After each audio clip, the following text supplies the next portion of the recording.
प्रिय विद्यार्थियों नमस्कार। आज हम लोग कक्षा 12 रसायन विज्ञान के सबसे महत्वपूर्ण टॉपिक उपसहसंयोजन संख्या में सबसे खतरनाक जो सबसे कठिन प्रश्न लगता है आप लोगों को आईयूपीएसी नाम बनाना, आज हम लोग उसको सीखेंगे एकदम बेहद आसान तरीके से और सरल शब्दों के साथ। आइए चलते हैं हम लोग और देखते हैं कि कैसे हम लोग आईयूपीएसी नामकरण करते हैं। आज हमारा जो टॉपिक है वो उपसहसंयोजन यौगिक पाठ से उपसहसंयोजन यौगिक पाठ से जो आता है आईयूपीएसी नामकरण करना या आईयूपीएसी नाम बनाना। इसके दो क्वेश्चन फिक्स हैं और ये लोग हर सवाल में पूछे जाते हैं क्वेश्चंस। तो इस आईयूपीएसी नाम को बनाने से पहले हम लोग जो है सबसे महत्वपूर्ण हो जाता है एक चीज जानना कि ऑक्सीकरण संख्या ज्ञात करना। जो हमारे पास उपसहसंयोजन तत्व होते हैं उनकी ऑक्सीकरण संख्या हम लोग कैसे ज्ञात करें, क्योंकि जो हमारे पास केंद्रीय धातु परमाणु होती है हमको आईयूपीएसी नाम बनाते समय उसकी जो है ऑक्सीकरण संख्या भी उसके साथ लिखनी पड़ती है। तो आइए सबसे पहले आईयूपीएसी नाम बनाने से पहले हम लोग सीख लेते हैं ऑक्सीकरण संख्या ज्ञात करना। जैसा कि हम पता है कि आप लोग 11th में सीखे रहे होंगे और जो लोग 11th में ऑक्सीकरण संख्या ज्ञात करना नहीं सीखे हैं वो लोग आज हमारे साथ सीखेंगे कि ऑक्सीकरण संख्या हम लोग कैसे ज्ञात करते हैं। तो चलिए बच्चों देखते हैं ऑक्सीकरण संख्या की तरफ से। कौन सी संख्या है ये? ऑक्सीकरण संख्या। ऑक्सीकरण संख्या बेहद आसान शब्दों में आप 4 प्रश्नों में ही सीख जाएंगे कैसे हम लोगों को करना है, कैसे हम लोग करेंगे। तो सबसे पहले हम लोग ले लेते हैं एक उदाहरण अपने पास और उस उदाहरण का नाम है K4FeCN6। कौन सा? K4FeCN6। हम लोगों को इसमें हमारा केंद्रीय धातु परमाणु कौन सा है? तो बच्चों इसमें हमारा केंद्रीय धातु परमाणु है Fe और इसके साथ ही जो ये लगा हुआ Cn है इसी को हम लोग उपसहसंयोजन यौगिक या लिगेंड कहते हैं। इसी को हम लोग क्या कहते हैं? उपसहसंयोजन यौगिक या लिगेंड कहते हैं। कभी कभी इसकी पूछ लेता समन्वय संख्या कितनी है, तो समन्वय संख्या के लिए हम लोग ये देखेंगे कि कितना लिगेंड या उपसहसंयोजक पदार्थ जुड़ा हुआ है केंद्रीय धातु परमाणु से। तो इसमें कितना जुड़ा हुआ है बच्चों? 6 जुड़ा हुआ है, इसलिए इसकी उपसहसंयोजन संख्या कितनी हो जाती है? 6 हो जाती है। आइए देखते हैं ऑक्सीकरण संख्या निकालना। तो बच्चों हम लोग जानते हैं कि पोटेशियम की अनादिकाल से ही ऑक्सीकरण संख्या कितनी होती है? +1 होती है। 4 गुणे +1 प्लस Fe की निकालनी है तो इसको x लिख लेते हैं। Cn की ऑक्सीकरण संख्या होती है -1, इसको हमको याद रखना पड़ेगा। और अगर वैसे भी देखना चाहें तो इसके बाद Cn में क्या होता है? Cn की ऑक्सीकरण संख्या होती है -1 और यहाँ पर कितने Cn है हमारे पास? तो यहाँ पर भैया हमारे पास Cn है कितने? 6 और टोटल ऑक्सीकरण संख्या क्या हो जाती है? 0। कितनी हो जाती है? 0। जितनी भी ऑक्सीकरण संख्याएं निकालते हैं या लिखते हैं हम उन सबका ऐड होना चाहिए क्या? 0। अगर अब 0 हो गया है तो चलिए इसको सॉल्व करते हैं, हल करते हैं कैसे होगा हमारे पास। तो देखिए 4 × 9 4 प्लस x 6 × 9 6 बराबर 0।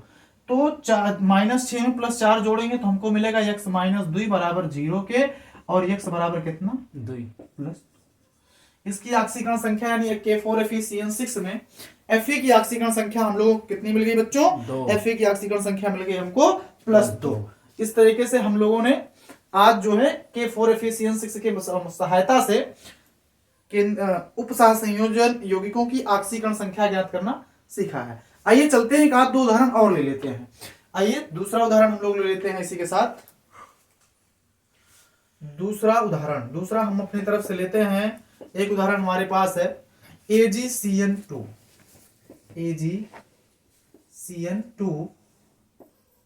-2। ठीक है, AgCN2 अब इसमें हमको किसकी निकालनी है भैया? तो हमको इसमें निकालनी है Ag की। किसकी निकालनी है? Ag की। तो जिसकी निकालनी होती है हमने बताया कि उसको हम लोग क्या मान लेते हैं? x मान लेते हैं। तो चलिए हमने Ag की जगह पर x मान लिया और Cn की कितना बताया था अभी?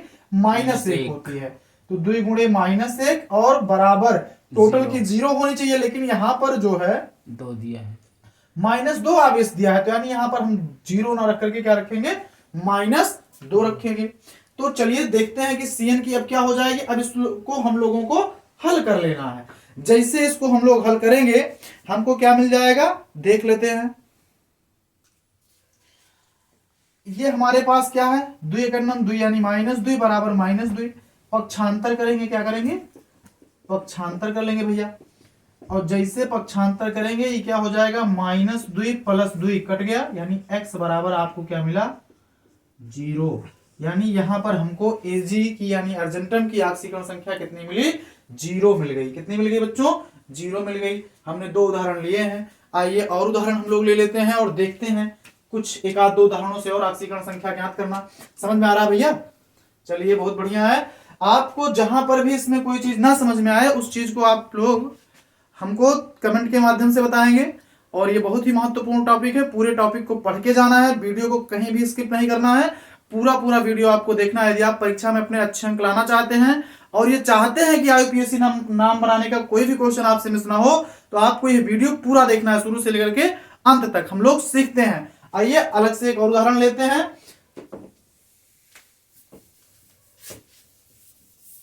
चलिए हमारा अगला उदाहरण हम ले लेते हैं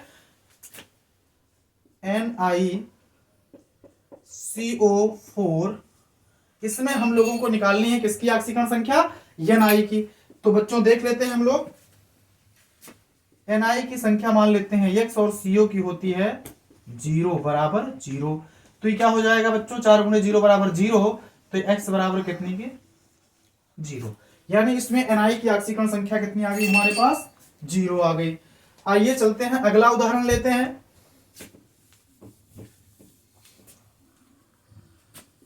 K3FeC2O4 का होल थ्राइस, और इसमें हमको निकालनी है फिर किसकी, Fe की। आप लोगों ने अभी पढ़ा था कि K की ऑक्सीकरण संख्या कितनी होती है, तो बच्चा K की ऑक्सीकरण संख्या होती है -1 प्लस Fe की निकालनी है, तो इसको हम लोग लिख लेंगे x। C2O4 की ऑक्सीकरण संख्या हमको निकालनी है, यानी C2O4 की ऑक्सीकरण संख्या होती है -2। C2O4 की ऑक्सीकरण संख्या कितनी होती है, -2। और टोटल का हमारे पास होना चाहिए कितना, 0।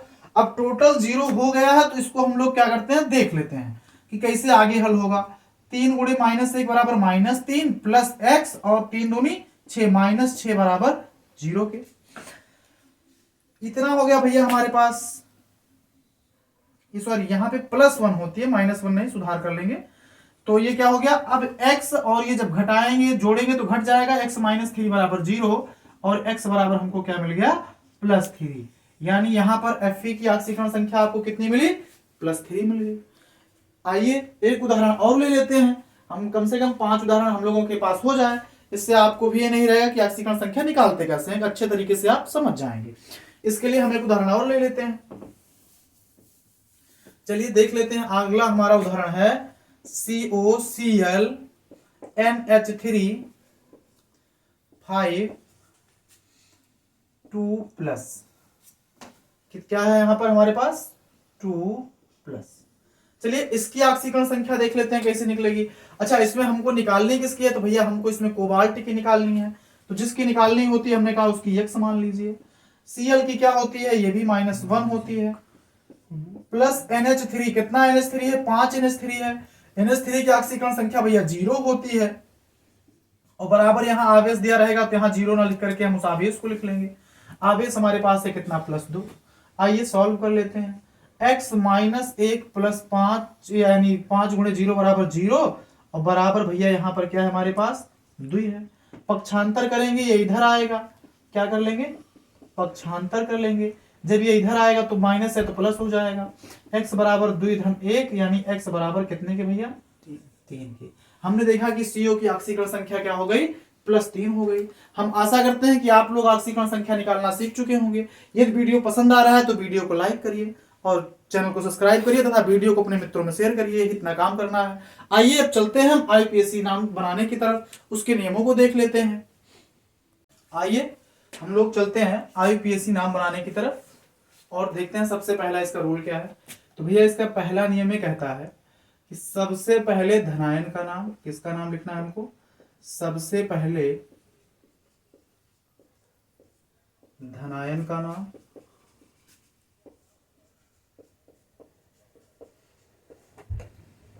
उसके बाद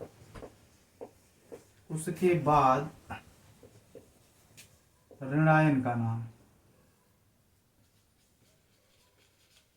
उसके बाद ऋणायन का नाम। जैसे तो एक उदाहरण है हमारे पास K4FeCN6। तो सबसे पहले इसमें धनायन पार्ट क्या है भैया, तो हम लोग धनायन पार्ट देख लेते हैं। तो हमारे पास धनायन पार्ट है पोटेशियम, तो इसके लिए हम क्या कहते हैं, पहले पोटेशियम लिखते हैं। क्या लिख देते हैं, पहले पोटेशियम, फिर उसके बाद ऋणायन का पार्ट फेरोसाइनाइड। फेरोसाइनाइड लिख देते हैं। कहीं कहीं पर इसको ऐसे भी लिखा जाता है।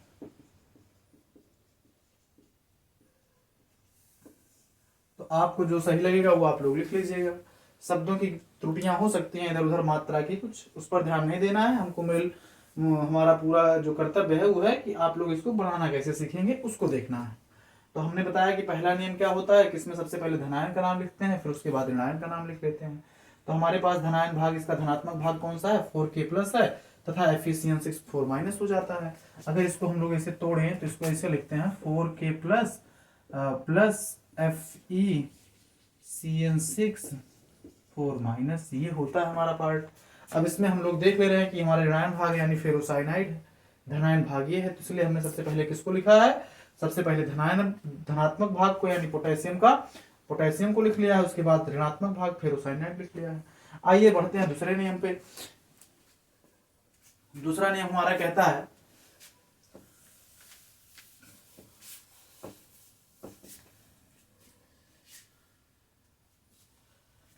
उपसह संयोजन यौगिक का, उपसह संयोजन यौगिक का नाम लिखते समय, उपसह संयोजन यौगिक का नाम लिखते समय क्या करना है आप लोगों को, इसको देख लेते हैं। पहले लिगेंड का नाम, किसका नाम, पहले लिगेंड का नाम, उसके बाद आ रहा भैया, उसके बाद, हाँ चलिए ठीक है, उसके बाद हम लोग किसका, केंद्रीय धातु परमाणु का नाम लिखते हैं। केंद्रीय धातु परमाणु का नाम लिखते हैं।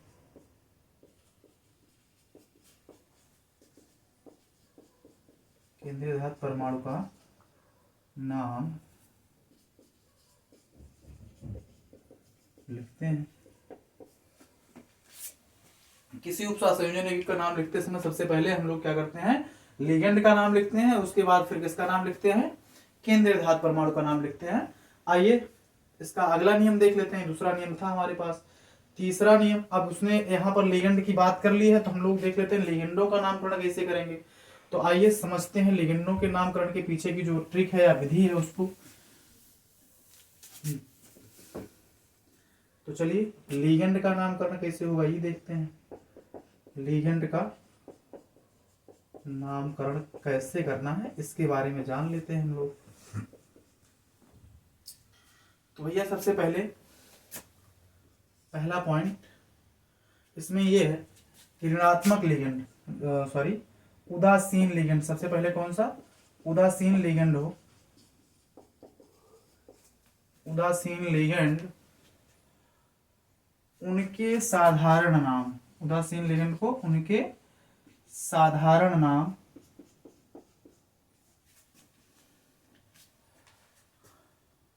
से लिखते हैं। उदासीन लिगेंड को उनके साधारण नाम से लिखते हैं।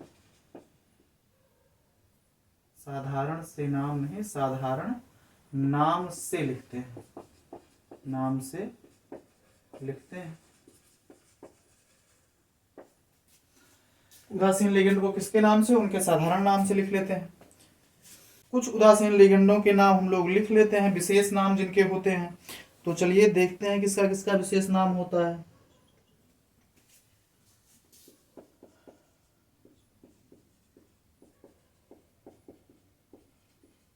हमारा एक ये विशेष लिगेंड है, इसका नाम क्या होता है, इसका नाम हम लोग जब लिखेंगे तो इसको हम सबसे पहले तो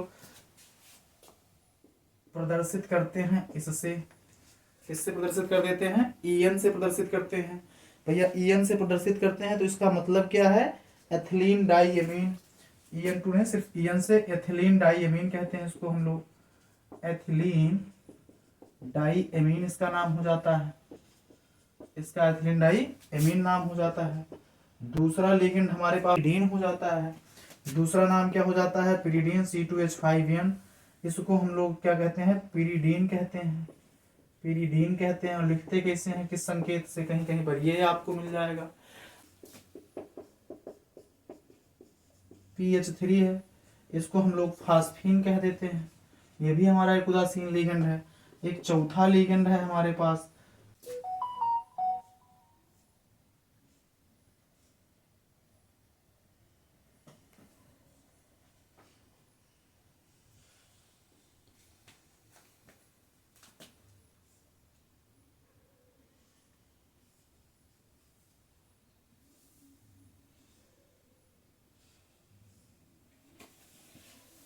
इसका नाम हो जाता है हमारा, यहां तक आ रहा भैया, हाँ, इसका नाम हमारा हो जाता है डाई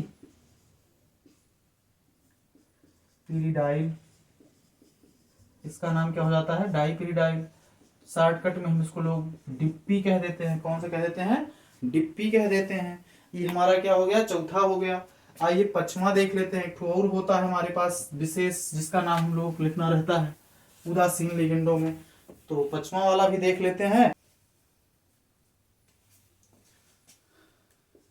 C6H5P हो जाता है, इसको हम लोग कहते हैं ट्राइफेनिल, ट्राइफेनिल फास्फीन कह देते हैं। क्या कहते हैं बच्चों इसको, ट्राइफेनिल फास्फीन कह देते हैं।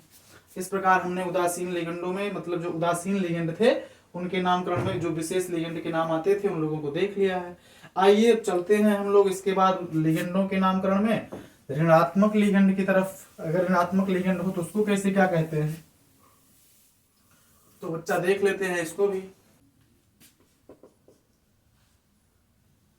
ऐसे ऋणात्मक लिगेंड जिनके, यानी ऋणात्मक लिगेंड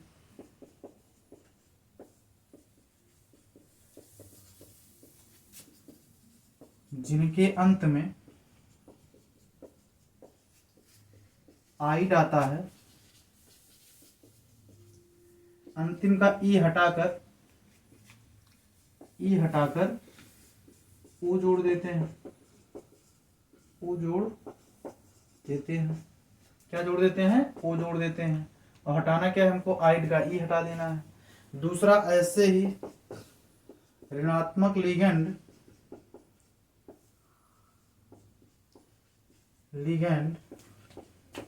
जिनके अंत में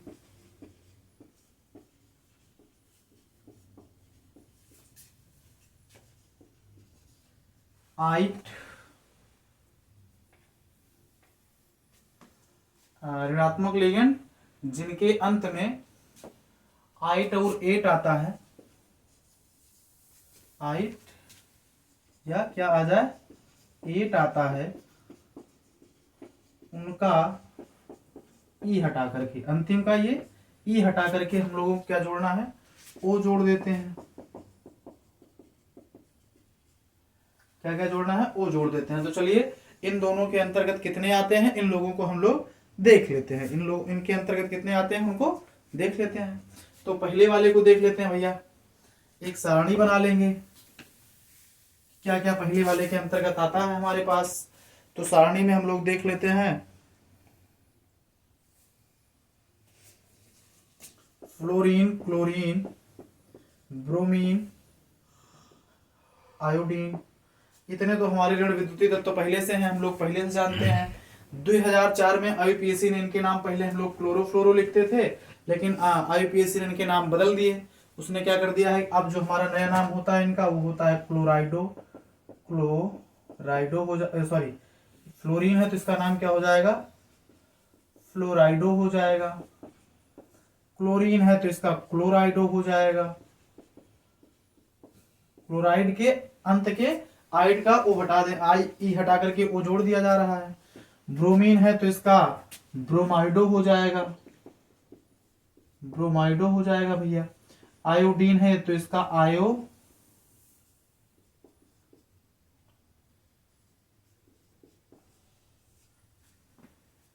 आयोडीन है तो इसका क्या हो जाएगा, आयोडाइडो हो जाएगा। इसके बाद कुछ और बच जाते हैं, सल्फाइड बच जाता है हमारा, क्या S2- हो जाता है तो इसको हम सल्फाइडो कह देते हैं। क्या कहेंगे इसको हम लोग, सल्फाइड, यानी S2 होगा, S2 माइनस को हम लोग सल्फाइडो कह देते हैं। N2- को नाइट्राइडो कह देते हैं। N2- को क्या कह देंगे, Cn- आ रहा भैया ये वाला, हाँ, इसको हम लोग क्या कह देंगे, साइनाइडो कह देंगे। इसको हम लोग क्या कह देते हैं, साइनाइडो कह देते हैं। तो हम लोगों ने इतने ऋणात्मक लिगेंड देखे जिनके अंत में, नाम के अंत में क्या आता था, आइड आता था, यानी फ्लोराइड कहते थे, क्लोराइड कहते थे, ब्रोमाइड कहते थे, आयोडाइड कहते थे, सल्फाइड कहते थे, नाइट्राइड कहते थे, साइनाइड कहते थे। तो इसके अंत का ई हटा करके हमने क्या जोड़ दिया इसमें, ओ जोड़ दिया है। आइए जो दूसरे टाइप वाला हमारा था जिसमें आइट और एट आते थे, उन लोगों को भी देख लेते हैं। किस वाले को, दूसरे वाले की सारणी देख लेते हैं।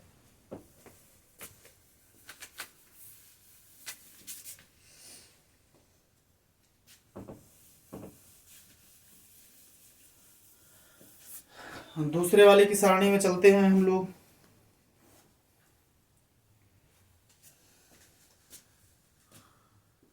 CO3 2-, पहले इसको हम लोग क्या कहते हैं, इसका नाम क्या होता है, कार्बोनेट होता है। कार्बोनेट होता है, एट का ई हटा करके हमको ओ जोड़ना है, तो ये क्या हो जाएगा, कार्बोनेटो हो जाएगा। क्या हो गया भैया, ये कार्बोनेटो हो गया। C2O4 2- आता है, इसको ऑक्सीलेट कहते थे, ऑक्सीलेट कहते थे। ये क्या हो जाता है हमारा, ऑक्सीलेटो हो जाता है, लेटो ओटो ना, इसका नाम क्या है, ऑक्सीलेटो हो जाता है। SO4 2-,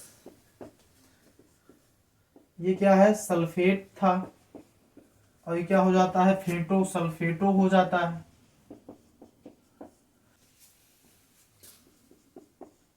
NO3- नाइट्रेट होता था, ये क्या होता था, नाइट्रेट होता था, इसको नाइट्रेटो कह देते हैं। इसको क्या कह देते हैं, नाइट्रेटो कह देते हैं। SO3 2- था, तो इसको हम कहते थे सल्फाइट, फाइट, तो अभी क्या हो जाएगा, सल्फाइटो हो जाएगा। इसका नाम क्या हो गया, सल्फाइटो हो गया। CH3COO-, एसीटेट है हमारा, ये क्या है, एसीटेट है, इसको हम लोग एसीटेटो कह देते हैं। क्या कह देते हैं, एसीटेटो कह देते हैं। NO2- है हमारे पास, इसको, उसका नाम क्या होता था, नाइट्राइट होता था, नाइट्राइट होता था। अब इसमें ओ लगा देंगे तो ये क्या हो जाएगा, नाइट्रेटो हो जाएगा। क्या हो गया भैया, ये हमारे पास नाइट्रेटो हो गया। आइए चलते हैं अगले नियम की तरफ।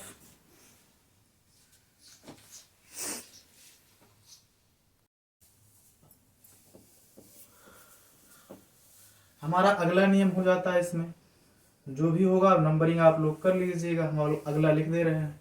जैसे मान लीजिए लिगेंड में एक से ज्यादा लिगेंड हो, यदि संकुल आयन में क्या हो जाए, संकुल आयन में एक से अधिक लिगेंड हो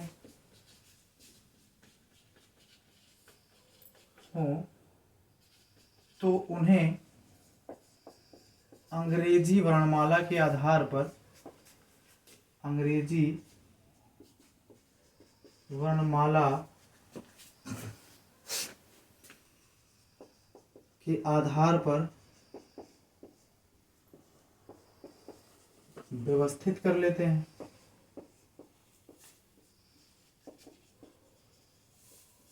क्या कर लेते हैं, अंग्रेजी वर्णमाला के आधार पर व्यवस्थित कर लेते हैं। इसके आगे दूसरा काम क्या कर लेते हैं कि लिगेंडों का नाम लिखते समय, लिगेंडों का नाम लिखते समय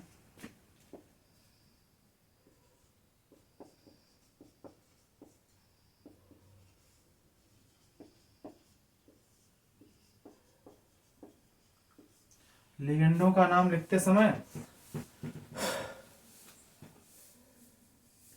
लिगेंडों से पहले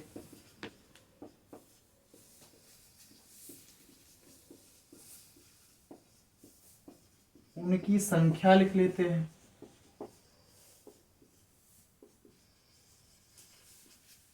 क्या लिख लेते हैं? उनकी संख्या लिख लेते हैं। मतलब क्या है? कितने लिगेंड जुड़े हुए हैं, ठीक है, कितने लिगेंड जुड़े हुए हैं। अब आगे अगला पॉइंट इसी में हमारा,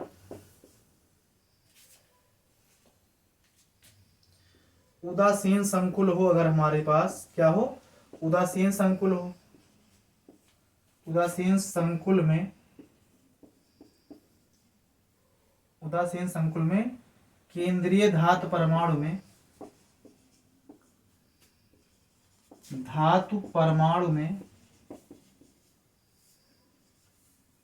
केंद्रीय धातु परमाणु में अनुलग्नक नहीं जोड़ते हैं। अनुलग्नक नहीं जोड़ते हैं। क्या नहीं जोड़ते हैं? अनुलग्नक, यानी पीछे कोई और चीज नहीं जोड़ते हैं। जैसे कि अनुलग्नक के बारे में हम इस वाले से जान लेते हैं। ऋणात्मक संकुल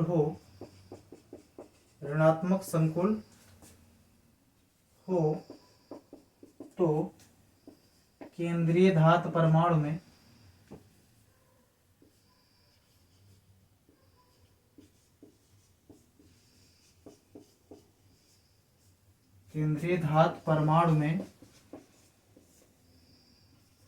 अनुलग्नक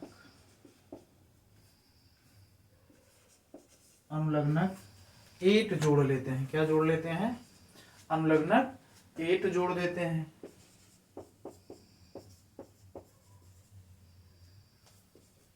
अनुलग्नक 8 लगाते हैं। तथा इसके साथ ही भैया हम लोग ऑक्सीकरण संख्या के साथ केंद्रीय धातु परमाणु, आ रहा है भैया लाइन? हाँ। केंद्रीय धातु परमाणु लिखते समय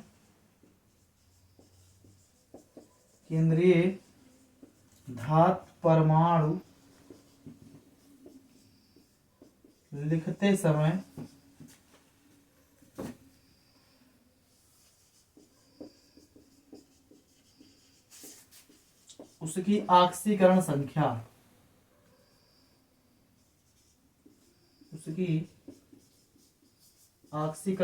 लिख लेते हैं।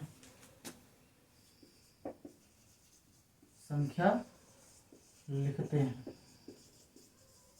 आइए चलते हैं, कुछ तत्वों को लेते हैं और उनकी ऑक्सीकरण संख्या निकालना हम लोग सीखते हैं। चलिए चलते हैं पहले सवाल पर। हमारा पहला क्वेश्चन है K4FeCN6। तो बच्चों हमने पढ़ा था कि सबसे पहले हमको धनायन का नाम लिखना है। धनायन हमारे पास क्या? पोटेशियम है। लिख लेते हैं पोटेशियम।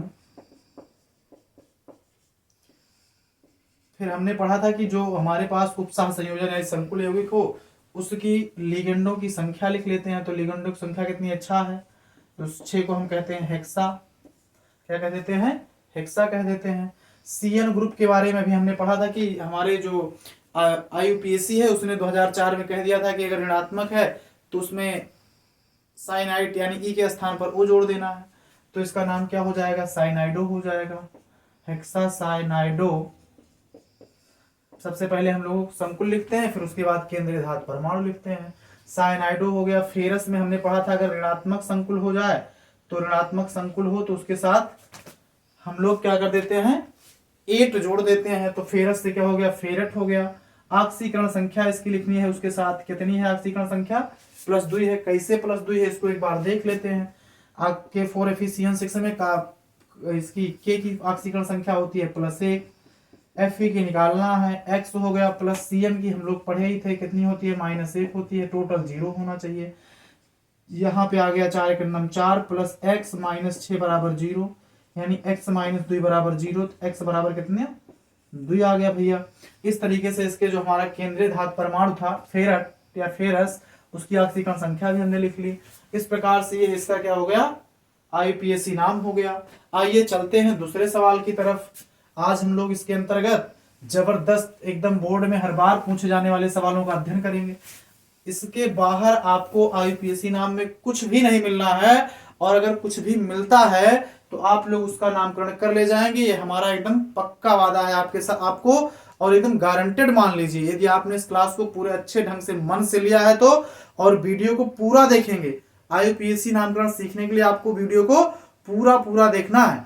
और अगर आपको ये बताना है कि कहाँ पर कोई कमी रह गई है, या वीडियो का कौन सा ऐसा भाग है जो आपको सबसे अच्छा लग रहा है, चलिए कमेंट के माध्यम से आप बताइएगा। आप लोग जो है कमेंट करते रहिए हैं, कमेंट पक्का करिए, बताइए आपको कहाँ से कौन सी चीज कमी लगी, कौन सी चीज अच्छी लगी, जिससे हम भी आपके लिए और मेहनत कर सकें और अच्छी अच्छी चीजें ला करके दे सकें आपको परीक्षा की दृष्टि से। आइए दूसरा सवाल हम लोग ले लेते हैं। दूसरे सवाल के तौर पर हम लोगों ने जिसको आज चुना है उसका नाम है, यही परिवार का है, K3 है, K3 FeC2O4 का C2O4 का होल थराइज। भैया सबसे पहले क्या है, K3 FeC2O4 का होल थराइज है, तो हमें क्या पता है कि सबसे पहले हमको धनात्मक परमाणु पोटेशियम हो जाएगा। क्या हो जाएगा, पोटेशियम हो जाएगा। इसके बाद हमारे पास जुड़ा हुआ जो लिगेंड है उसकी संख्या लिखनी है। अगर लिगेंड हमारे पास कितना है, यहाँ पर 3 है भैया, कितना है, 3 है, तो इसको हम लोग क्या कहेंगे, ट्राई कह देंगे। क्या कह देंगे, ट्राई कह देंगे। पोटेशियम हो गया, ट्राई हो गया हमारे पास। अब हमारे पास C2O4 है संकुल यौगिक में, उपसह संयोजन यौगिक जो हमारा वो क्या है, C2O4। C2O4 को हम लोग ऑक्सीलेट कहते हैं, लेकिन ऋणात्मक संकुल होने के कारण इसके ई को हटा करके हम लोगों को क्या जोड़ना है, ओ जोड़ लेना है।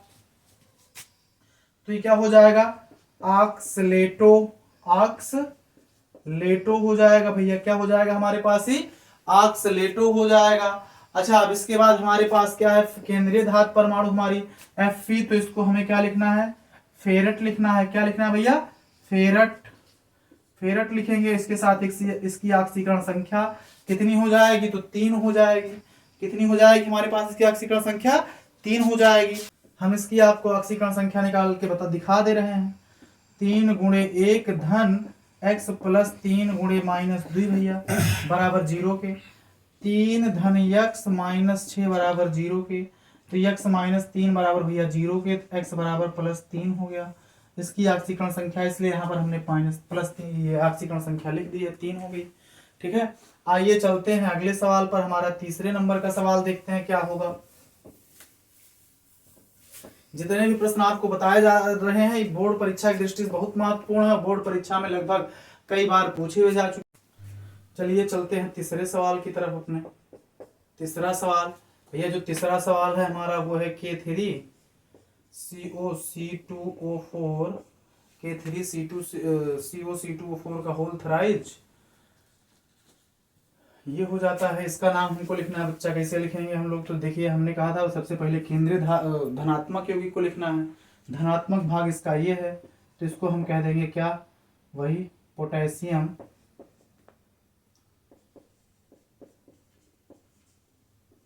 इसके बाद उपसह संयोजन यौगिक की संख्या कितना है, 3 है, तो इसको हम कह देंगे ट्राई। पोटेशियम ट्राई, ई कौन सा ग्रुप है, ऑक्सीलेट है, तो ऑक्सीलेटो कह देंगे। ऑक्सीलेटो, ऑक्सीलेटो हो गया। उसके बाद हमारे पास क्या है, कोबाल्ट है, कोबाल्टेट यानी केंद्रीय धातु परमाणु, कोबाल्टेट हो जाएगा। इसकी ऑक्सीकरण संख्या कितनी हो जाएगी बच्चा, तू देख लेते हैं। ऑक्सीकरण संख्या 3 गुणे 1 धन x प्लस 3 गुणे माइनस 2 बराबर 0 के, तो 3 धन x माइनस 6 बराबर 0 के, x माइनस 3 बराबर 0 के, तो x बराबर 3 हो जाएगी। x बराबर कितनी हो जाएगी, 3, तो ऑक्सीकरण संख्या भी लिख ली हमने। चलिए अगले सवाल पे चलते हैं। इसके बाद हम लोग चौथा सवाल होगा जो हमारे पास आज का हमारा। इस वीडियो में आज आप लोग एक जबरदस्त से जबरदस्त सवाल पढ़ेंगे जो बोर्ड परीक्षा की दृष्टि से एकदम महत्वपूर्ण है। ऐसे सवाल हैं जो बोर्ड में आ ही जाते हैं, छप जाते हैं, लगातार आए हैं कई बार पेपर में। ऐसे सवालों को हम लोग देख लेते हैं। हमारा आज का जो सवाल है चौथा सवाल, उसको हम लोग देखते हैं भैया। तो चौथा सवाल है हमारे पास CuNH3 का होल 4, NH3 का होल 4, SO4 है भैया। अब ऐसे सवाल को देखिए, यहाँ पे क्या करेंगे हम लोग, हमारे पास तो इसमें धनात्मक यौगिक है ही नहीं, सबसे पहले धनायन लिखना था, वो है नहीं हमारे पास। धनायन ना हो तो हम लोग क्या लिखते हैं, संकुल यौगिक को पहले लिख लेते हैं। उससे पहले उसकी संख्या कितना है, संख्या यहाँ पे 4 है, तो 4 को हम लोग क्या लिखते हैं भैया, 4 को लिखते हैं टेट्रा, तो ये क्या हो जाएगा टेट्रा। NH3 को हम लोग क्या कहते हैं, एमीन कह देते हैं, कहीं कहीं पर एमीन भी लिखा मिल जाएगा आपको, तो जो भी आपको उचित लगेगा वो लिख लीजिएगा अपने हिसाब से। टेट्रा एमीन हो गया भैया। अब जब ये हो जाए तो उसके बाद केंद्रीय धातु परमाणु लिखना होता है, तो केंद्रीय धातु परमाणु लिखना होता है। और केंद्रीय धातु परमाणु हमारे पास क्या है, कापर है, तो कापर लिख लेंगे, सॉरी ये, अब कापर है तो कापर का ऑक्सीकरण संख्या लिखनी है, जबकि हम लोग जानते हैं टोटल की होती है भैया कितना, 0, तो Cu की x मानो, NH3 की होती है 0, 4 गुणे 0 प्लस -2 होती है SO4 की बराबर 0 के, तो x - 2 बराबर 0, तो x बराबर कितना भैया 2 आएगा, तो इसको यही 2 लिख दो। और SO4 है तो इसको सल्फेट कहते हैं, क्या कहते हैं, सल्फेट। लेकिन IUPAC कहती है कि अगर 8 यानी 8 आया हो तो E हटा करके O जोड़ दो, तो ये क्या हो जाएगा, सल्फेटो हो जाएगा। इस तरीके से हमारा इसका नाम जो हो जाएगा IUPAC में, टेट्राएमीन कापर, ऑक्सीकरण संख्या नंबर 2 और सल्फेटो हो गया। आइए, जहाँ सल्फेटो लिखे हुए एमएन लिखे हैं सल्फेट, ठीक है, कोई दिक्कत नहीं। इसका नाम हमारा IUPAC में क्या हो जाएगा, टेट्राएमीन कापर सल्फेटो हो जाएगा। सल्फेट से आपको परेशान नहीं होना है, IUPAC ने कह चुका है। IUPAC 2004 में जो इसका सम्मेलन हुआ था उसमें कहा गया था कि ऐसे नामों के स्थान पर आप ओ जोड़ देते हैं अनुलग्नक में। चलिए आगे बढ़ते हैं,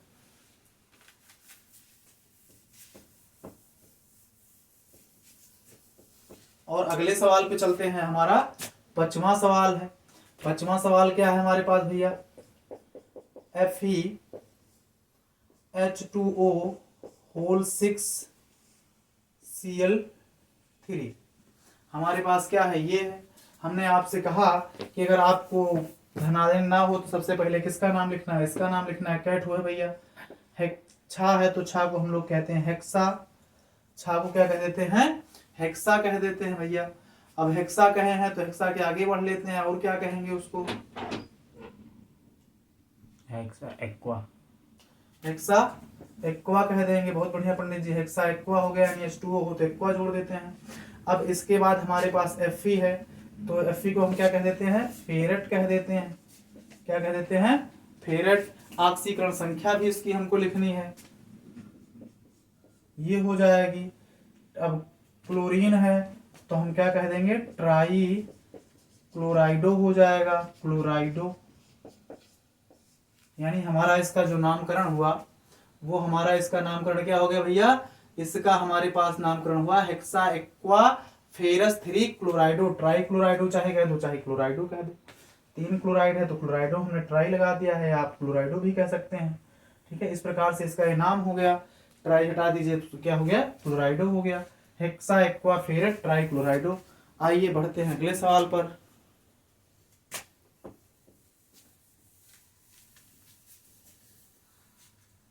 क्या कोई दिक्कत रही? चलिए अगला सवाल है हमारा 6वां सवाल। आज के इस पिटारे में हमारे पास जो 6वां सवाल है,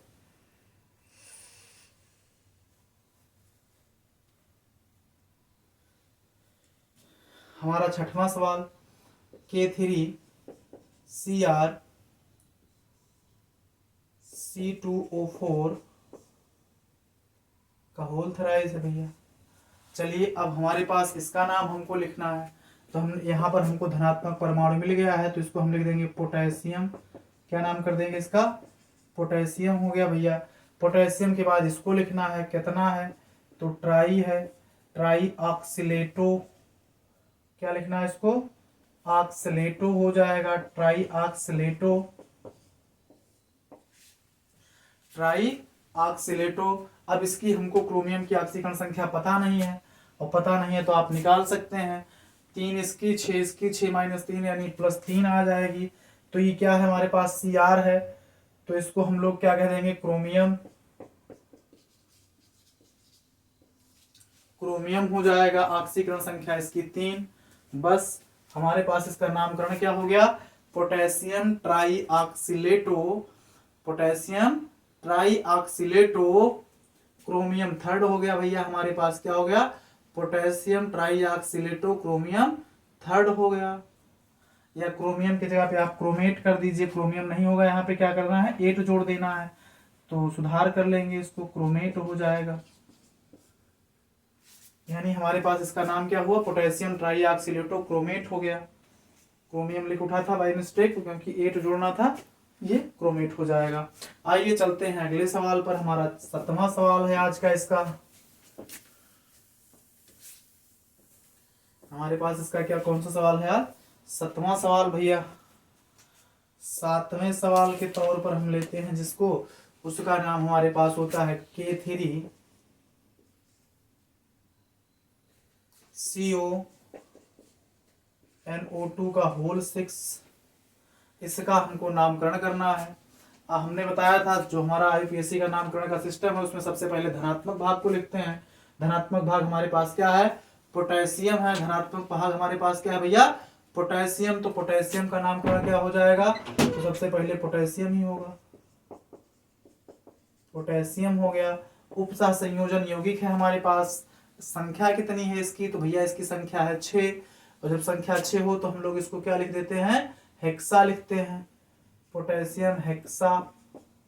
NO2 माइनस, NO2 माइनस को नाइट्रेट होता है, तो नाइट्राइटो हो जाएगा, क्या हो जाएगा ये, नाइट्राइटो हो जाएगा। कोबाल्ट है तो कोबाल्टेट हो जाएगा, कोबाल्टेट हो जाएगा। कहीं कहीं पर आपको नाइट्राइट लिखा भी मिल सकता है, लेकिन जो नई आईयूपीएससी की गाइडलाइन है उसके अनुसार हम लोगों को इसके लास्ट में क्या जोड़ना था, वो जोड़ना था, तो नाइट्रेटो हो जाएगा। अब कोबाल्ट की ऑक्सीकरण संख्या आपको निकालनी है, तो कोबाल्ट की आप लोग ऑक्सीकरण संख्या निकाल सकते हैं। जो लोग निकाल पाएंगे वो निकाल लेंगे, जो लोग नहीं निकाल पाएंगे वो लोग हमारे साथ बस लिख लेंगे। भैया हमको नहीं आ रहा है, आप भी को नहीं आएगा, हाँ 3 हो जाएगी, निकालिएगा, आ जाएगी। NO2 की कितनी होती है ऑक्सीकरण संख्या, -1 होती है। इसकी कितनी होती है, -1, 6 गुणे -1 x प्लस इधर 3 ही रहेगा, यानी 3x-6, यानी x-3 बराबर 0 के सबके बराबर 0, x बराबर 3 आ गई भैया। हमको नहीं आ रही थी, आप भी इसे निकाल लीजिएगा जब नहीं आएगी तो। आगे बढ़ते हैं, अगले सवाल पर चलते हैं। 8वां सवाल है हमारा आज का। तो पंडित जी समझ में आ रहा है, जी सर। चलिए अनुभव भैया बहुत बढ़िया है। 8 और 8 में अंतर में घबराइएगा मत, क्योंकि आईपीएससी की जो नाम नई अनुदेशिका है उसके अनुसार इसके नाम क्या है वो लगा देना है हमको। चलिए कौन सा सवाल था ये, 8वां सवाल है हमारे पास आज का। तो 8वें सवाल के तौर पर हम लोगों ने जिस सवाल को चुना है उस सवाल को हम लोग लिख लेते हैं। NiCO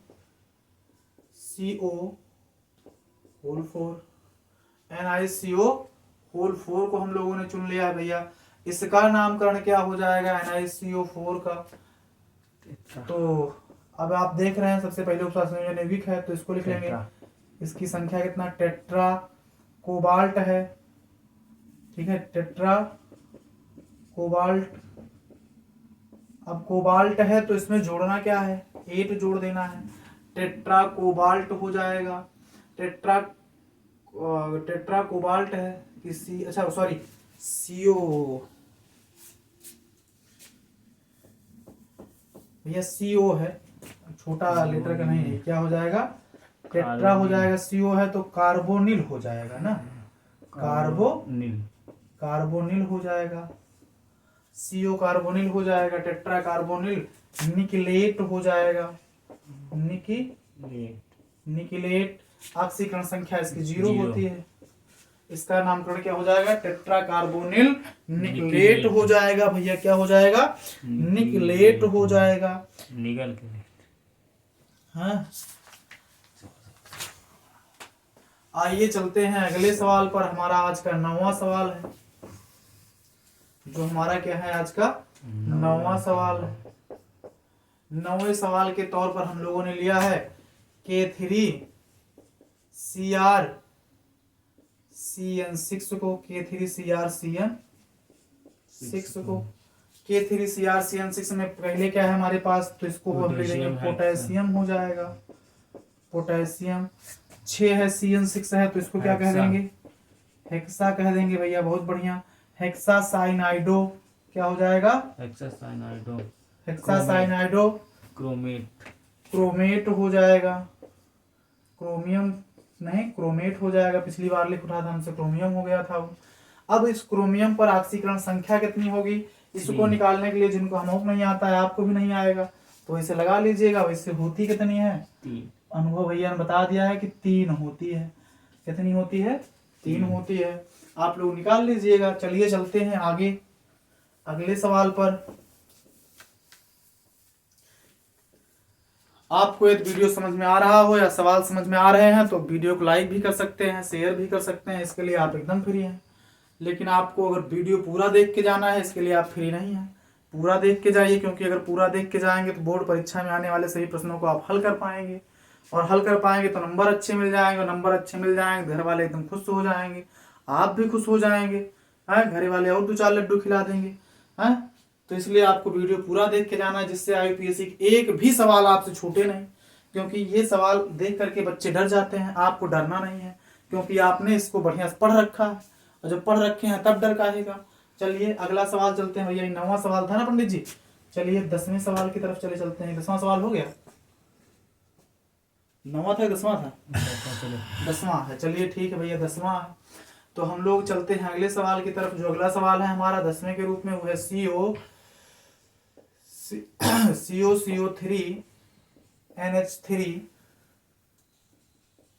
NH3 का होल 5। NH3 का होल 5, इधर है Cl भैया। अब इसके साथ ही इसका हम लोगों को क्या करना है? नाम भी लिख लेना है। तो इसका नाम हम लोग लिख लेते हैं भैया। जिनको आ रहा है, नहीं आ रहा है, कोनो बात नहीं है। तो अब हमारे पास धनायन तो है नहीं, धनायन नहीं है, तो सबसे पहले संकुल यौगिक को, जो मेन संकुल यौगिक है ये है, पेंटा। तो पेंटा हो जाएगा ये। अब NH3 है तो एमीन। पेंट्रा एमीन हो जाएगा भैया, पेंट्रा एमीन। पेंट्रा एमीन हो जाएगा। इसके बाद क्या आ जाएगा? कार्बोनेटो। CO3 2- होता है तो कार्बोनेटो हो जाएगा। कार्बोनेट होता है तो कार्बोनेटो हो जाएगा। इसके पास CO आ जाता है, कोबाल्टेट हो जाएगा, कोबाल्टेट हो गया भैया। इस पर ऑक्सीकरण संख्या, 3। तो ऑक्सीकरण संख्या बता रहे हैं वो भैया, बता रहे हैं 3 है। चलिए बहुत बढ़िया है, निकाले हैं वो। और इसके बाद Cl है, तो इसको क्या कह देते हैं? क्लोराइड। क्लोराइड कह देंगे। क्लोराइड या क्लोराइडो दोनों कह सकते हैं। चलिए क्लोराइडो हो जाएगा। तो इस तरीके से हमारा इसका ऑक्सीकरण IUPAC नाम क्या हो गया?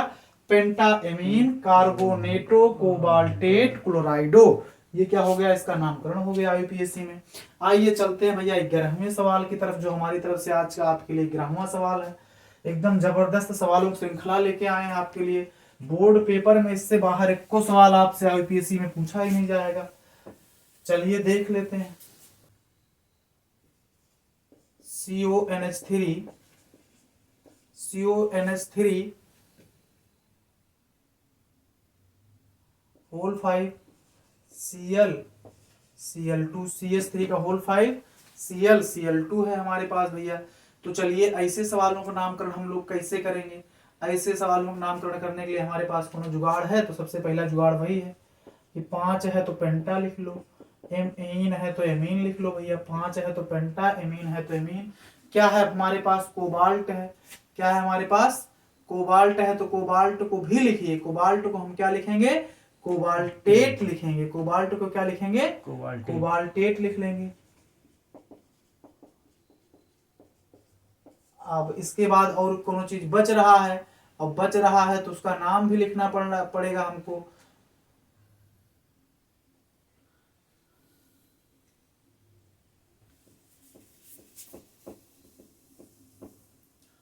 चलिए आज का हमारा 11वां सवाल है। 11वें सवाल के तौर पर हम लोगों ने लिया है CONH3 का होल 5 Cl2 ले रखा है। तो चलिए भैया देखते हैं इसका क्या हो जाएगा। तो कोनो जुगाड़? तो जुगाड़ यही है कि पहले 5 है तो पेंटा लिखो, 5 है तो क्या लिखो? पेंटा लिखो। पेंटा एमीन हो गया। अंदर एक ठो और लिगेंड जुड़ा हुआ है, Cl है, तो इसको क्या कहते हो आप? क्लोराइडो कहते हो। क्लोराइडो हो गया। क्लोराइडो के बाद भैया कोबाल्ट है, क्या हो जाएगा, कोबाल्टेट हो जाएगा, क्या हो जाएगा, कोबाल्टेट हो जाएगा। पेंटा एमीन कोबाल्टेट हो गया। अभी Cl2 बचा हुआ है, कौन सा बचा हुआ है भैया,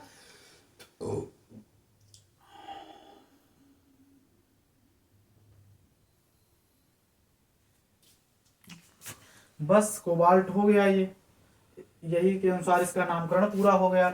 आइए चलते हैं अगले सवाल पर, कोनो दिक्कत, सही है। अगला सवाल हमारा 12वां सवाल है। आइए हमारा 12वां सवाल भैया आज का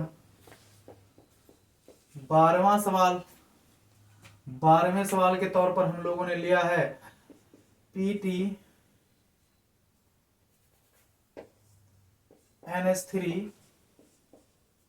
NH3Cl, एक ब्रैकेट में NO2 भी ले लिया है, ब्रैकेट बंद हो गया है। इसका हमको नामकरण करना है, इसी का हमको क्या कर देना है, नामकरण करना है। तो चलिए भैया देख लेते हैं। NH3 का होल ट्वाइस भैया, NH3 सही है, ये है ClNO2। हाँ सही है। कहाँ है यार, ये नहीं PT हाँ NH3 हाँ टेकन 2 Cl हाँ और क्या NO2, या PT NH3 Cl NO2। तो हमारे हम गलत देखे हैं, ClNO2 है ना। हाँ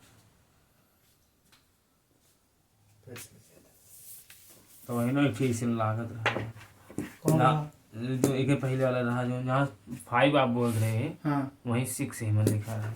देख ली भाई, वो तो का डिलीट मार लीजिए। कहाँ बात, रोक लिया वीडियो। रुक, हमारा आज का 11वां सवाल है। 11वां सवाल हमारे पास भैया जो है वो ये है,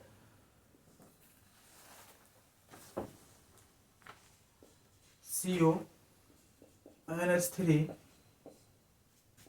होल 5 Cl2 है।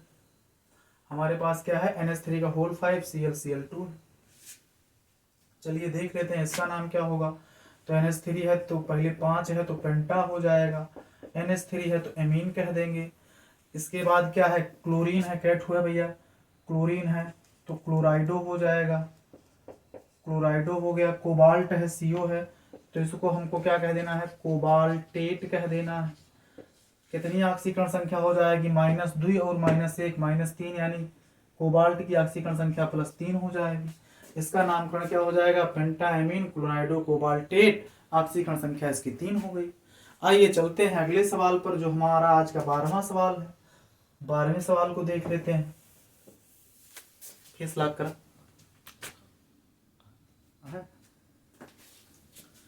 12वां सवाल भैया हमारे पास, जो हमारा आज का 12वां सवाल है वो है PT NH3 का whole twice Cl NO2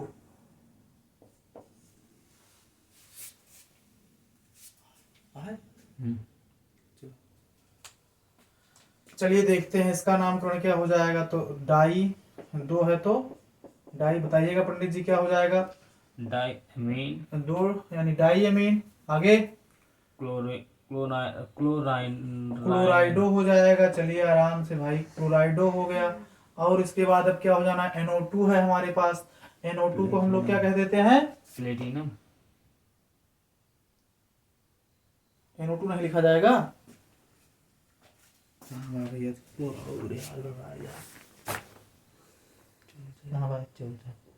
die amino chlorine नाइट्रोप्लेटिनम।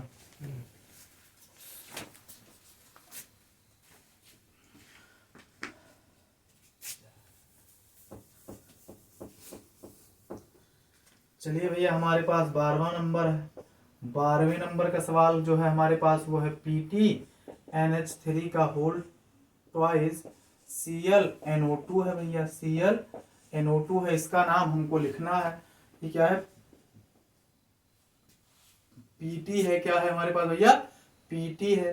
तो PT वाले को देख लेते हैं। तो भैया यहाँ पर हमारे पास द्विअमीन है, तो इसको हम लिख देंगे डाई एमीन हो गया हमारे पास। क्या हो गया भैया? डाई एमीन हो गया। अब क्या है? क्लोराइडो, Cl है तो क्या कहना है हमको? इसको क्लोराइडो कह देना है। क्लोराइडो। NO2 है भैया, तो इसको हम क्या कहते हैं? नाइट्रेटो। नाइट्रेटो। नाइट्रेटो हो गया हमारे पास। ये क्या हो गया? नाइट्रेटो हो गया। अब क्या बचा है हमारे पास? प्लेटिनम बचा है भैया। क्या बचा है? प्लेटिनम बचा है। प्लेटिनेट होगा ना, क्यों पंडित जी? जी सर। प्लेटिनेट होगा या प्लेटिनेटो? प्लेटिनेटो। प्लेटिनेटो हो जाएगा। अब इसके बाद ऑक्सीकरण संख्या इसकी कितनी बची है? 2। ऑक्सीकरण संख्या इसकी होती है भैया हमारे पास 2। प्लेटिनेटो ना लिखो, प्लेटिनेट लिखो यार, लास्ट में 8 जुड़ता है। ठीक है, प्लेटिनेट हो गया। प्लेटिनेट हो गया। प्लेटिनेट। ठीक है भैया, इसका नाम क्या हो जाएगा? डाइएमीन क्लोराइडो नाइट्रेटो प्लेटिनेट 2 हो गया। आइए चलते हैं अगले सवाल पे, जो हमारा आज का 13 नंबर का सवाल है। डबल चुटकी रही हो पहला पे।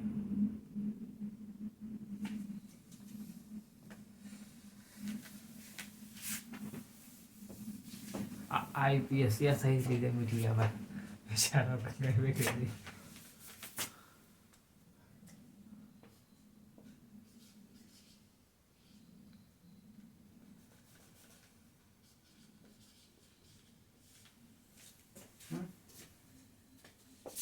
हमारा 13 नंबर का सवाल है भैया आज। 13वें नंबर पर जो सवाल हम लोगों ने चुना है उसका नाम है K2NiCN4 है भैया। क्या नाम है इसका? CN4 है। इसका नामकरण हमको लोगों को करना है, तो इसमें हमारे पास धनात्मक भाग है, तो धनात्मक भाग को हम क्या कह देते हैं? पोटेशियम कह देते हैं। धनात्मक भाग का नाम क्या हो गया? पोटेशियम हो गया। 4 ठो साइनो है तो टेट्रा हो जाएगा। 4 है तो टेट्रा। साइनो ग्रुप है तो साइनाइडो हो जाएगा। साइनाइडो हो गया। निकलेट। निकलेट यानी निकिल है तो निकिलेट हो जाएगा। पंडित जी, ऑक्सीकरण संख्या कितनी हो जाएगी? तो इसकी हो जाएगी ऑक्सीकरण संख्या 2 हो जाएगी। आइए चलते हैं हम लोग 14वें सवाल पर, जो हमारा 14वां सवाल है आज का।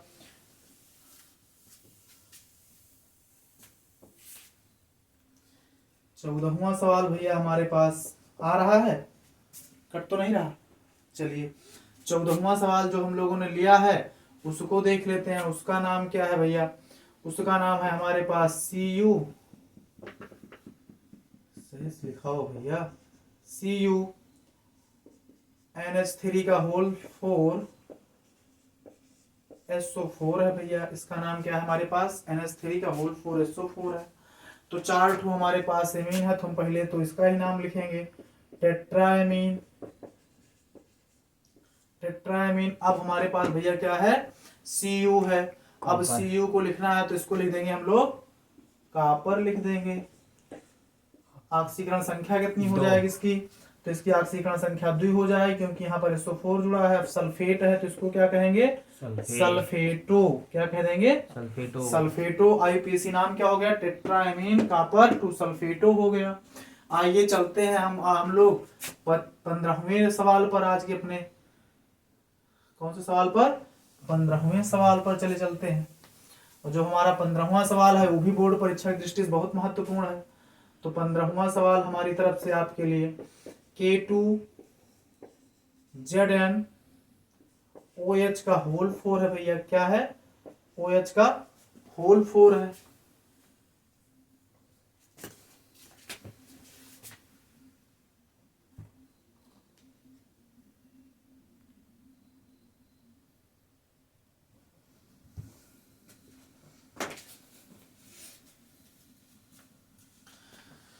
चलिए सबसे पहले K2 है तो हम लोग लिखेंगे पोटेशियम।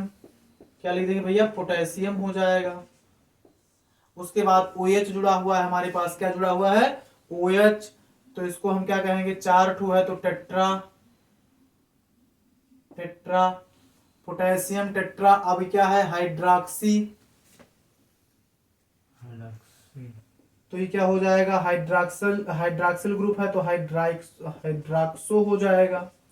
क्या जुड़ जाएगा, ये हाइड्रॉक्सो हो जाएगा भैया। क्या होगा ये, हाइड्रॉक्सो। जिंक है 8 जोड़ देंगे तो क्या हो जाएगा, ये जिंकेट हो जाएगा। अच्छा OH माइनस होता है तो 4 माइनस में 2 घटाएंगे -2, तो जिंक की ऑक्सीकरण संख्या कितनी, 2 आ गई। तो इस प्रकार से हमने 15 सवाल पढ़े। आइए चलते हैं अगले सवाल की तरफ। और ये अगला सवाल हमारा कौन से नंबर का होगा, 16 नंबर का होगा। 16वां नंबर सवाल है। 16वें नंबर सवाल में हमने एक और महत्वपूर्ण क्रिया को, महत्वपूर्ण नाम को चुना है। इसको भी हम लोगों को लिखना ही है। चलिए देख लेते हैं। तो वो है हमारे पास CONH3 का होल 4 SO4 NO3 है हमारे पास भैया। ये क्या है, NO3 है। चलिए इसका नामकरण हम लोग कर लेते हैं। सबसे पहले 4 ठो हमारे पास एमीन है तो इसका नाम टेट्रा। देखिए जहां पर कहीं पर लिखावट में अक्षर संबंधी कोई त्रुटियां हो तो उसको ध्यान ना दीजिएगा, आप लोग सही तरीके से अपने तरीके से नाम लिख लीजिएगा, क्योंकि साइंस वालों से और मैथ वालों से लेखन में त्रुटियां हो जाती हैं। हमारे पास क्या हो गया, टेट्रा हो गया है, एमीन है, टेट्रा एमीन हो गया भैया। अब इसके बाद सल्फर है तो इसको हम क्या कह देंगे, सल्फेटो। शाबाश पंडित जी, सल्फेटो हो गया। अब हमारे पास क्या है, कोबाल्ट है तो कोबाल्ट को लिखिए कोबाल्टेट। क्या नाम होगा इसका, कोबाल्टेट हो जाएगा। ऑक्सीकरण संख्या इसकी हमको लिखनी है, कितनी हो जाएगी, 3 हो जाएगी। अब इसके बाद एक ठोर बचा है, क्या है, नाइट्रेट है तो नाइट्रेटो हो जाएगा, ये नाइट्रेटो हो जाएगा। इस प्रकार से इसका यूपीएससी नाम क्या हो जाएगा, टेट्राएमीन सल्फेटो कोबाल्टेट नाइट्रेट हो गया, नाइट्रेटो हो गया। आइए चलते हैं एक सवाल और देख लेते हैं जो कि आज के हमारे इस वीडियो का अंतिम सवाल है। आइए एक सवाल हम लोग और देख लेते हैं। थोड़ा लंबा चौड़ा सवाल है, मान लीजिए आ ही जाए, बाकी वैसे आता बहुत कम है। एक बार ही बोर्ड पेपर में आया हुआ है। CONH3 का होल 5, CONH3 का होल 5 H2O है। फिर इसके बाद उसने Cl3 लिख दिया है। उसने हमसे कहा भैया यही नाम बता दो, किसका नाम बता दो, यही नाम हमको बता दो आप लोग।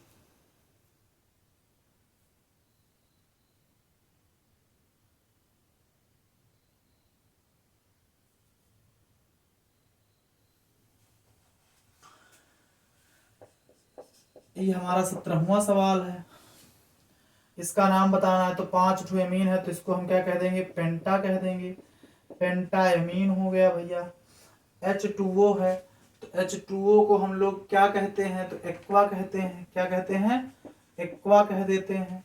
कोबाल्ट है तो इसको हम लोग क्या कह देंगे, कोबाल्टेट कह देंगे। क्या कह देंगे, कोबाल्टेट कह देंगे भैया। इसकी ऑक्सीकरण संख्या क्या हो जाएगी, हम लोगों को यह भी देख लेना है। तो इसकी ऑक्सीकरण संख्या हो जाएगी कितनी, 3 ठो क्लोरीन है तो इसकी ऑक्सीकरण संख्या हो जाएगी 3 हो जाएगी। अब क्लोरीन बचा हुआ है तो इसको हम लोग कह देते हैं क्लोराइडो। इस तरीके से इसका ऑक्सीकरण नाम हो गया, आईपीएसी नाम हो गया पेंटाएमीन एक्वा कोबाल्टेट क्लोराइडो हो गया। आज हम लोगों ने बच्चों जो है 17 महत्वपूर्ण आईपीएसी नाम पढ़े। इसके साथ आईपीएसी नाम कैसे बनाया जाता है ये भी सीखा। आईपीएसी नाम बनाने के साथ साथ हम लोग ऑक्सीकरण संख्या कैसे ज्ञात करें, इन चीजों को भी सीखा है। वीडियो आपको अच्छा लगे तो वीडियो को लाइक कर दीजिए, चैनल को सब्सक्राइब करिए। बहुत सारे लोग हैं जो चैनल को अभी सब्सक्राइब नहीं किए हैं, उनसे कहिए तथा अपने मित्रों से चैनल को सब्सक्राइब करवाइए। हम आपकी बोर्ड परीक्षा को ध्यान में रखते हुए ऐसे ही महत्वपूर्ण टॉपिकों को लेके आ रहे हैं जो पेपर में आए जाते हैं और हम लोग जो है उनसे डर करके उन सवालों को नहीं हल कर पाते हैं। हम आशा करते हैं कि आज हम लोगों ने आईपीएससी नाम बनाना बहुत अच्छे तरीके से सीखा है। आईपीएससी नाम के कोई भी क्वेश्चंस आपके बोर्ड परीक्षा में आ जाएंगे तो आप लोग आसानी से कर ले जाएंगे। इसी तरह से हम लोग आपके लिए और वीडियो लाते रहेंगे और अच्छे अच्छे टॉपिक पर लाते रहेंगे। लेकिन कब ला पाएंगे, जब आप लोग हमसे ही कमेंट करके बताएंगे कि हमें इस टॉपिक पर वीडियो चाहिए। आप ही बताइएगा आपको किस टॉपिक पर वीडियो चाहिए और इस वीडियो में आपको कौन सा ऐसा पार्ट था, कौन सी ऐसी जगह थी जो चीज़ आपको सबसे अच्छा लगा है इसमें, उस चीज़ का फीडबैक भी आप हमको देते रहिए जिससे हम आपके लिए और मेहनत कर सकें और अच्छा आपके लिए ला सकें। तो आइए इसी के साथ हमारी आज की क्लास यहीं पर समाप्त होती है। मिलते हैं कल अगले वीडियो में। तब तक के लिए जुड़े रहिए जेमिनी क्लासेस के साथ। धन्यवाद।